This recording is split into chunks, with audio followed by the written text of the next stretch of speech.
بسم اللہ الرحمن الرحیم نحمدہ ونصلی علی رسولہ الکریم اما بعد فاعوذ باللہ من الشیطان الرجیم بسم اللہ الرحمن الرحیم یا ایہا الذین آمنوا کتب علیکم الصیام کما کتب علی الذین من قبلکم لعلکم تتقون صدق اللہ العظیم صلی اللہ علی النبی الامی و آلہ صلی اللہ علیہ وسلم صلاۃ و سلاما علیک یا رسول اللہ۔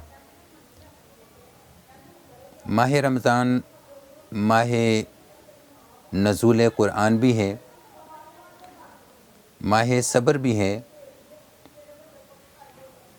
اللہ کی خاص برکتوں اور خصوصی رحمتوں کا بابرکت ماہ مقدس بھی ہے۔ اس مبارک مہینے میں مومن کے رزق میں بھی اضافہ ہوتا ہے اور اس کے ثواب اور نیکیوں میں بھی اضافہ ہوتا ہے۔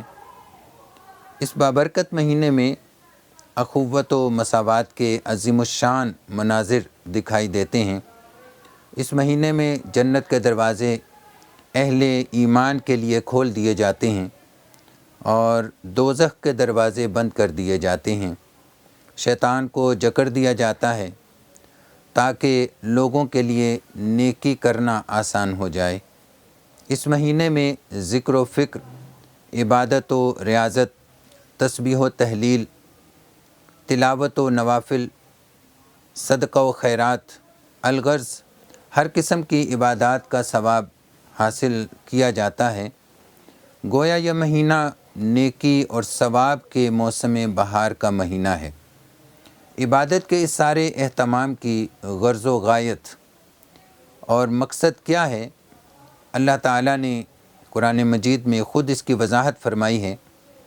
اے لوگوں جو ایمان لائے ہو، تم پر روزے اسی طرح فرض کیے گئے ہیں جس طرح تم سے پہلی امتوں پر فرض کیے گئے تھے، تاکہ تم متقی، گناہوں سے بچنے والے بنو۔ نبی پاک صلی اللہ علیہ وسلم نے بھی روزے کا مقصد بیان کرتے ہوئے فرمایا، روزہ گناہوں سے بچنے کے لیے ڈھال ہے۔ روزہ دار فحش باتیں نہ کرے، کوئی بیہودہ کام نہ کرے۔ اگر کوئی شخص اس روزہ دار سے گالی گلوچ اور لڑائی جھگڑے پر اتر آئے تو صرف اتنا کہہ دے، میں روزے دار ہوں۔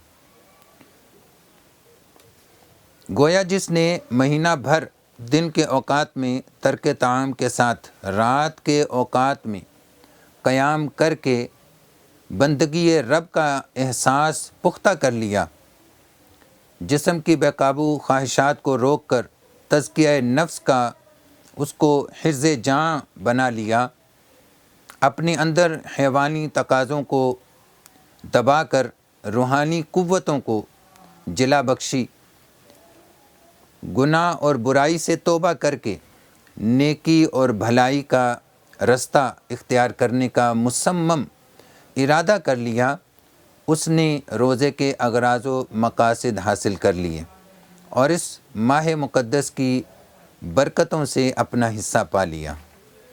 روزوں کا مہینہ آیا ہے، پیغام خدا کا لایا ہے، سب دور ہوئے ہیں اندھیرے، ہر سمت اجالا چھایا ہے۔ شیطان کو کیا ہے قید اس نے، اللہ کی رحمت لایا ہے۔ سب روزے رکھو ایمان والو، اللہ نے یہ فرمایا ہے۔ قرآن پڑھو بخشش مانگو، سرکار نے یہ فرمایا ہے صلی اللہ علیہ وسلم۔ اس ماہ میں رکھے جو سب روزے، اس شخص کی پلٹی کایا ہے۔ ہیں بند سبھی در دوزخ کے، جنت کا سروں پر سایہ ہے۔ نیکی میں لگو بدیاں چھوڑو، رمضان نے یہی سمجھایا ہے۔ جو لوگ ہیں طالب صحت کے، یہ ماہ انہیں راس آیا ہے۔ اس ماہ میں جنگ بدر میں کفار نے چرکا کھایا ہے۔ شامل ہے قدر کی رات اس میں، جو رحمت رب کا سایہ ہے۔ خوش بخت ہے عنصر وہ جس نے رمضان کا مہینہ پایا ہے۔ حاضرین محترم، نبی اکرم صلی اللہ تعالیٰ علیہ وسلم کا ارشاد گرامی ہے فضیلت رمضان کے حوالے سے کہ جب رمضان کا مہینہ آتا ہے تو آسمان کے دروازے کھول دیے جاتے ہیں۔ ایک روایت میں ہے کہ جنت کے دروازے کھول دیے جاتے ہیں اور جہنم کے دروازے بند کر دیے جاتے ہیں۔ ایک روایت میں ہے وفتحت ابواب الرحمہ، رحمت کے دروازے بھی کھول دیے جاتے ہیں۔ محدثین کرام فرماتے ہیں کہ آسمان کے دروازے کھولنا نیکیوں کی توفیق عطا فرمانے سے کنایہ ہے، کیونکہ وہ دخول جنت کا سبب ہے، اور جہنم کے دروازے بند کرنا روزہ داروں کو گناہوں سے امن دینے سے کنایہ ہے۔ نبی پاک صلی اللہ تعالیٰ علیہ وسلم کی حدیث مبارکہ ہے کہ جنت کے 8 دروازے ہیں، ایک دروازے کا نام ریان ہے۔ اس دروازے سے روزہ دار کے علاوہ اور کوئی داخل نہیں ہوگا۔ حضور نبی پاک صلی اللہ علیہ وسلم کی ایک اور حدیث مبارکہ ہے کہ جب تم میں سے کسی کے روزے کا دن ہو تو وہ فحش باتیں نہ کرے، بیہودہ بات نہ کہے، شور نہ کرے، نہ چلائے، اور اگر اسے کوئی گالی دے یا اس سے لڑے تو وہ اس سے کہہ دے کہ میں روزے دار ہوں۔ مقصد سے غافل ہو کر بھوکا پیاسا رہنا یہ مفید نہیں ہے۔ فرمایا کہ بہت سے روزہ دار ایسے ہیں کہ انہیں ان کے روزے سے سوائے بھوک اور پیاس کے کچھ حاصل نہیں ہوتا، اور بہت سے راتوں کو کھڑے رہنے والے ہیں کہ ان کو اور کچھ حاصل نہیں ہوتا مگر صرف جاگنا سوائے اس کے۔ یعنی بہت سے روزہ دار ایسے ہیں کہ روزے سے بھوک اور پیاس کے سوا ان کے پلے کچھ نہیں پڑتا، اور بہت سے راتوں کو عبادت کرنے والے لوگ ایسے ہیں کہ اس قیام و عبادت سے رت جگہ کے سوا ان کے پاس کچھ نہیں ان کو ملتا۔ جو شخص اس مہینے میں کسی روزے دار کا روزہ افطار کرائے تو اس کا ثواب اس کو کتنا ملتا ہے؟ فرمایا کہ وہ اس کے لیے گناہوں کی بخشش کا سبب ہوتا ہے، اور دوزخ کی آگ سے نجات کا ذریعہ، اور روزے دار کے ثواب کے برابر اس کو ثواب ملتا ہے، اور اس سے روزہ دار کے ثواب میں بھی کوئی کمی نہیں ہوتی۔ یعنی روزہ دار روزہ افطار کروانے والے کو اتنا ہی ثواب ملے گا جتنا اس روزے دار کو روزہ رکھنے کا ثواب ملے گا، بغیر اس کے کہ روزہ دار کے اجر میں کوئی کمی ہو۔ جو شخص روزہ دار کو پیٹ بھر کر کھانا کھلائے تو اللہ تعالیٰ اس کو میرے حوض سے سیراب فرمائے گا، ایسا کہ پھر کبھی اس کو پیاس نہ لگے، یہاں تک کہ وہ جنت میں چلا جائے گا۔ روزہ افطار کس چیز سے کروانا چاہیے اور کس چیز سے روزہ افطار کرنا چاہیے؟ جو شخص فرمایا کہ تم میں سے جو شخص روزہ افطار کرنا چاہے اس کو چاہیے کہ وہ کھجور سے افطار کرے، اس لیے کہ کھجور برکت کا سبب ہے، اور اگر کھجور نہ ملے تو پانی سے افطار کر لے، اس لیے کہ پانی پاک کرنے والا ہے۔ اور روزہ دار کے لیے 2 فرحتیں فرمائی گئیں۔ فرمایا کہ 2 خوشیاں ہیں روزہ دار کے لیے۔ ایک خوشی تو افطار کے وقت حاصل ہوتی ہے، اور دوسری وفرحتہ عند لقاء الرحمن، دوسری خوشی اپنے رب سے ملاقات کے وقت حاصل ہوگی۔ رمضان مبارک کے اندر شیاطین جکڑ دیے جاتے ہیں۔ رمضان مبارک کے اندر پھر نیکیوں کی طرف توجہ ہونی چاہیے، اور نفل نماز کا ثواب جو ہے وہ فرض کے برابر ملتا ہے، کیونکہ روزہ شفاعت کرے گا۔ روزہ افطار کروانے کا جو ثواب، اس کے حوالے سے ایک اور حدیث مبارکہ کہ جس نے روزہ دار کو افطار کرایا یا غازی کو سامان جہاد دے کر تیار کیا، اس کو بھی اتنا ہی ثواب ملے گا۔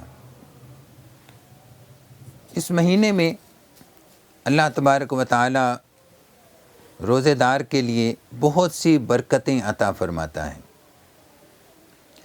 ماہ رمضان میں جنت کو آراستہ کیا جاتا ہے۔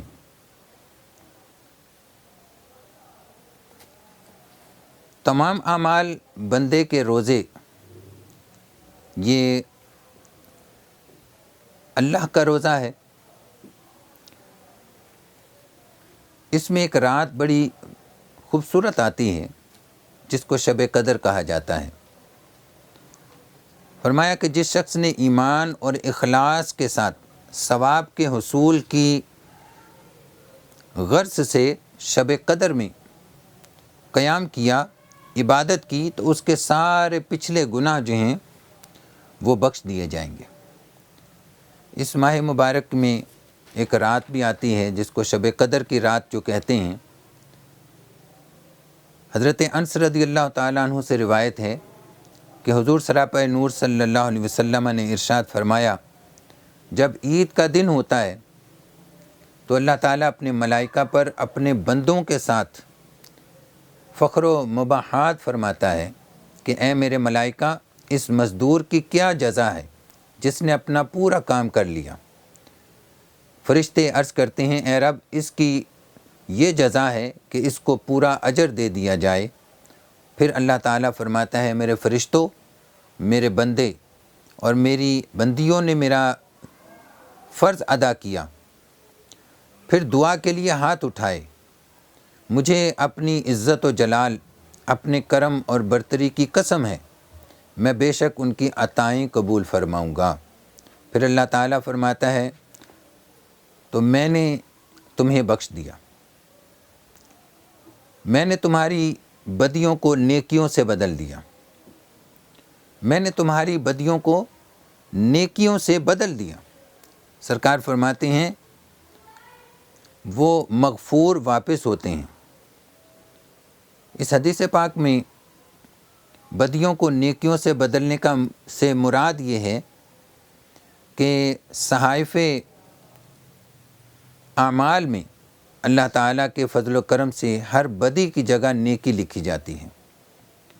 ممکن ہے کہ یہ کرم روزہ داروں کے ساتھ ہی عام ہوا، اور یہ بھی احتمال ہے کہ عاصیوں کے لیے مغفرت اور توبہ کرنے والوں کے لیے تبدیلی مراد ہو، جیسے کہ قرآن پاک میں فرمایا گیا ہے کہ جنہوں نے توبہ کی تو اللہ تعالیٰ ان کی بدیوں کو نیکیوں سے بدل دے گا۔ اللہ تبارک و تعالی ہمیں اس ماہ مبارک کی برکتوں سے فیض یاب ہونے کی توفیق عطا فرمائے۔ وآخر دعوانا ان الحمد للہ رب العالمین۔